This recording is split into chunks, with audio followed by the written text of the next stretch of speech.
Assalamualaikum warahmatullahi wabarakatuh. Dalam pertemuan minggu keempat ini dengan mata kuliah pengauditan 1, kami dari kelompok 1 akan memaparkan sedikit materi mengenai audit laporan keuangan dan laporan audit. Dengan nama anggota kelompok, Kukuh Indra Wijaya dengan NPM 19 10 10 4142, Siti Rohani dengan NPM 19 10 10 4141, Fidiatul Mas'amah dengan NPM 19 10 10 4140, Uswatun Hasanah dengan NPM 19 10 10 4139. Perlunya audit atas laporan keuangan. Laporan keuangan merupakan hasil akhir dari proses akuntansi yang menyajikan informasi yang berguna untuk pengambilan keputusan oleh berbagai pihak. Ada 4 alasan yang dapat menjawab pertanyaan mengapa audit atas laporan keuangan diperlukan, yaitu 1. Perbedaan kepentingan, 2. Konsekuensi, 3. Kompleksitas, 4. Keterbatasan akses atau remoteness. Kemudian manfaat ekonomis audit, yaitu 1. Meningkatkan kredibilitas perusahaan, 2. Meningkatkan efisiensi dan kejujuran, 3. Meningkatkan efisiensi operasional perusahaan, 4. Mendorong efisiensi pasar modal. Untuk manfaat audit dari sisi pengawasan, yaitu ada 3. Yang pertama, preventive control, yaitu adalah tenaga akuntansi akan bekerja lebih berhati-hati dan akurat bila mereka menyadari akan diaudit. Yang kedua, detektif control. Suatu penyimpangan atau kesalahan yang terjadi lazim akan dapat diketahui dan dikoreksi melalui proses audit. Yang ketiga, reporting control. Setiap kesalahan perhitungan akan disebutkan dalam laporan pemeriksaan. Dengan demikian, pembaca laporan keuangan terhindar dari informasi yang keliru atau menyesatkan. Pemisahan tanggung jawab manajemen dengan auditor. Tanggung jawab utama manajemen yaitu membuat laporan keuangan, sedangkan tanggung jawab utama auditor independen yaitu mengaudit laporan keuangan. Hasil akhir dari manajemen adalah laporan keuangan, sedangkan hasil akhir dari auditor independen adalah laporan auditor independen. Kriteria dasar tanggung jawab manajemen adalah standar akuntansi keuangan, sedangkan kriteria dasar tanggung jawab auditor independen adalah standar auditing. Hubungan yang harus dipertahankan oleh auditor. Auditor harus menjaga hubungan profesional yang baik dengan 1. Manajemen. Auditor perlu mengembangkan hubungannya yang saling percaya dan saling menghargai dengan manajemen. Dengan demikian, auditor dengan mudah memperoleh data yang diperlukan. 2. Dewan Komisaris. 3. Auditor internal. Keempat, para pemegang saham. Dapat terujinya data laporan keuangan. Auditing didasarkan pada asumsi bahwa data keuangan adalah dapat diverifikasi. Data keuangan dapat dikatakan verifiable apabila dilakukan pengujian secara independen atas data tersebut oleh 2 individu atau lebih, maka dari pengujian tersebut diperoleh kesimpulan yang sama. Keterujian terutama berkaitan dengan ketersediaan bukti yang mendukung validitas data tersebut. Hubungan antara akuntansi dan auditing. Metode akuntansi mencakup pengidentifikasian transaksi atau kejadian yang mempengaruhi entitas. Sedangkan metode auditing mencakup penghimpunan dan pengevaluasian bukti yang berhubungan dengan asersi manajemen. Tujuan akuntansi adalah mengkomunikasikan data keuangan yang relevan dan dapat diandalkan yang berguna bagi pengambilan keputusan. Auditing tidak menciptakan informasi baru, tetapi lebih dimaksudkan untuk meningkatkan kredibilitas laporan keuangan. Auditing menguraikan informasi yang ada dalam laporan keuangan untuk mencari pembuktian yang dapat mendukung pendapat auditor mengenai kewajaran penyajian informasi tersebut. Jadi, akuntansi mempunyai struktur yang bersifat konstruktif, sedang auditing mempunyai struktur yang bersifat analitis. Akuntansi berpedoman pada PABU, tanggung jawab manajemen,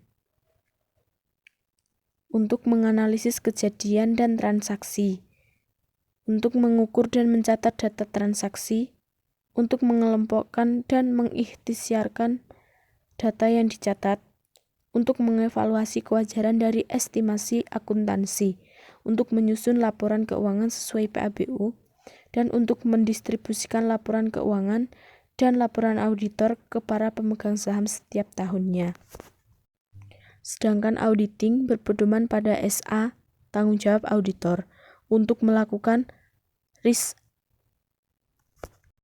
assessment procedures termasuk memahami bisnis dan pengendalian internal klien, memperkirakan salah saji material di dalam laporan keuangan manajemen, untuk memperoleh data dan mengevaluasi bukti terkait dengan salah saji material di dalam laporan keuangan, untuk mencapai keyakinan memadai bahwa laporan keuangan disajikan secara wajar sesuai dengan PABU, untuk memberikan pendapat melalui laporan auditor dan komunikasi lainnya,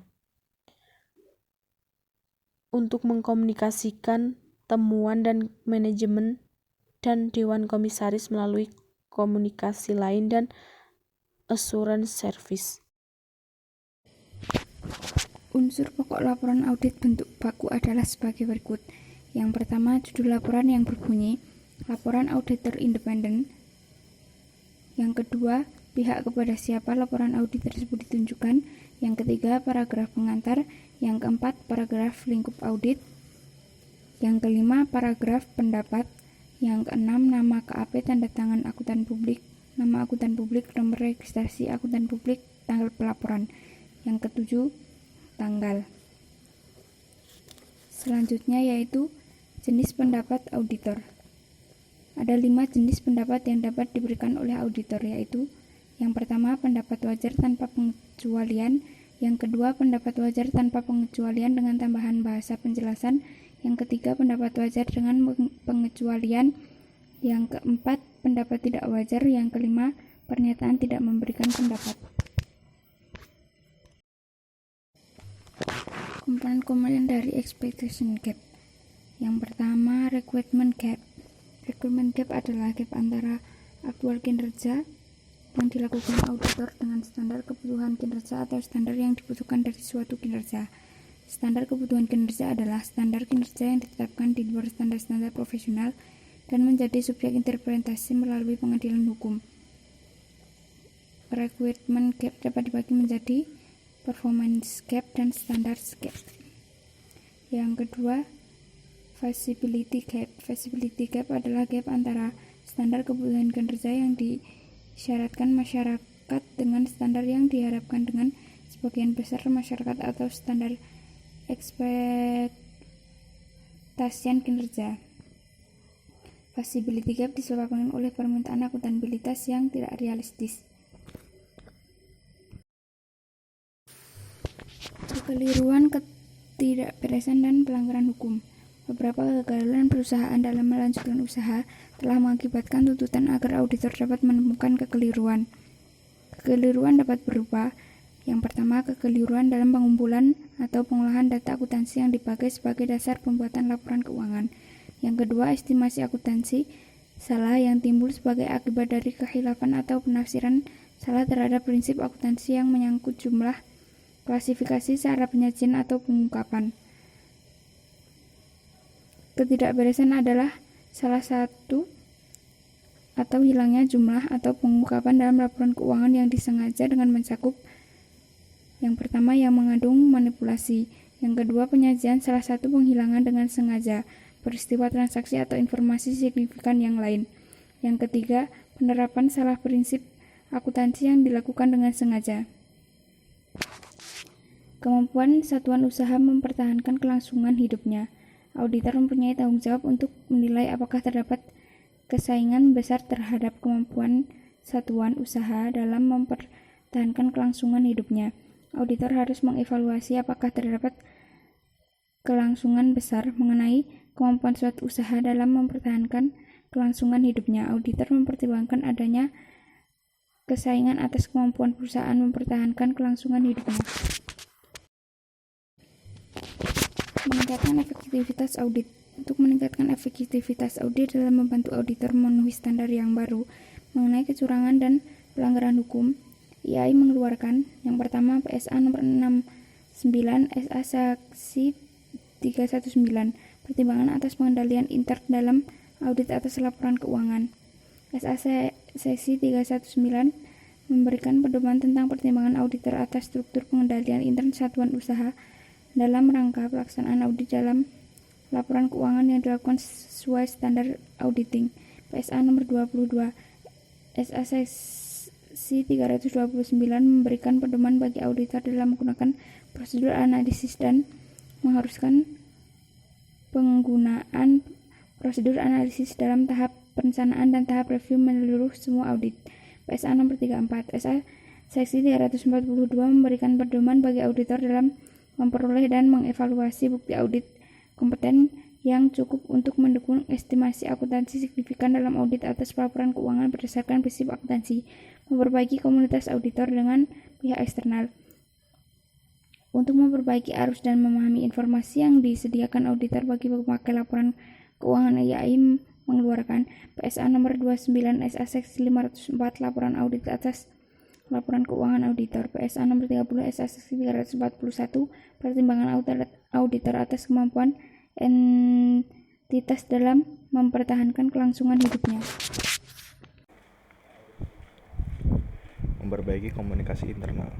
Untuk memperbaiki komunikasi antara auditor dan anggota komite audit, IAI mengeluarkan SA Seksi 325, yaitu komunikasi masalah yang berhubungan dengan pengendalian internal yang ditemukan dalam suatu audit, untuk menginformasikan kepada manajemen dan Dewan Komisaris atau Komite Audit mengenai kelemahan dalam lingkungan pengendalian sistem akuntansi dan prosedur pengendalian.